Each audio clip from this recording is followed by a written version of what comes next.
আওয়ামী লীগের দলগতভাবে আওয়ামী লীগকে বিচারের আওতায় আনা, চাঁদাবাজি, লুটপাট এবং জনগণের অধিকার হরণের মতো কাজগুলো আবারও বাংলাদেশের রাজনীতিতে ফেরত আসছে। সরকার একদিকে সংস্কার, তার পাশাপাশি নির্বাচনের কথা বলছে, কিন্তু নির্বাচন কমিশন আবার সংস্কার ছাড়াই নির্বাচনের কথা বলতেছে। সংস্কারের ক্ষেত্রে ইসলামী আন্দোলন বাংলাদেশ সংখ্যানুপাতিক নির্বাচনের কথা বলছে। আমরা কেবল উচ্চ পক্ষে সংখ্যানুপাতিক নির্বাচনের কথা বলছি।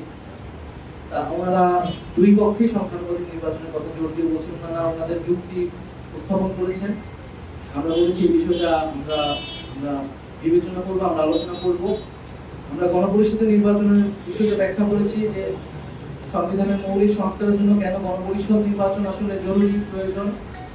ওনারা বলেছেন গণপরিষদ নির্বাচনের বিষয়টা ওনারাও ভেবে দেখবেন, কিন্তু ওনারাও রাষ্ট্রের মৌলিক সংস্কারই আসলে চাচ্ছেন। আর এর পাশাপাশি আমাদের যে আওয়ামী লীগের দলগতভাবে আওয়ামী লীগকে বিচারের আওতায় আনা এবং আওয়ামী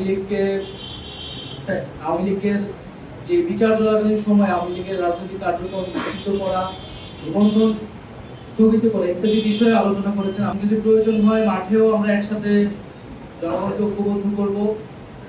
এবং আমাদের বর্তমান রাজনৈতিক পরিস্থিতিতে যে আমরা দেখছি সারা দেশে এক ধরনের চাঁদাবাজি, লুটপাট এবং জনগণের অধিকার হরণের মতো কাজগুলো আবারও বাংলাদেশের রাজনীতিতে ফেরত আসছে, তার বিরুদ্ধে আমাদের দৃঢ় অবস্থান।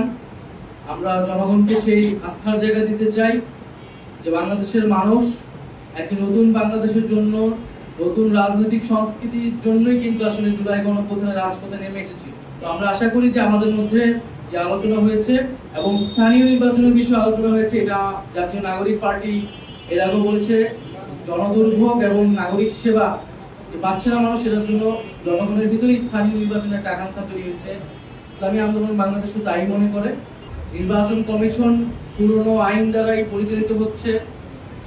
সংস্কারের যে বিষয়টা সেটাকে পাশ কাটিয়ে কেবল নির্বাচনের প্রস্তুতির কথা বলতেছে, এই বিষয়গুলো জনমনে এক ধরনের সংশয় তৈরি করছে। সরকার একদিকে সংস্কার কথা বলছে, জুলাই সনদের কথা বলছে, তার পাশাপাশি নির্বাচনের কথা বলছে, কিন্তু নির্বাচন কমিশন আবার সংস্কার ছাড়াই নির্বাচনের কথা বলতেছে।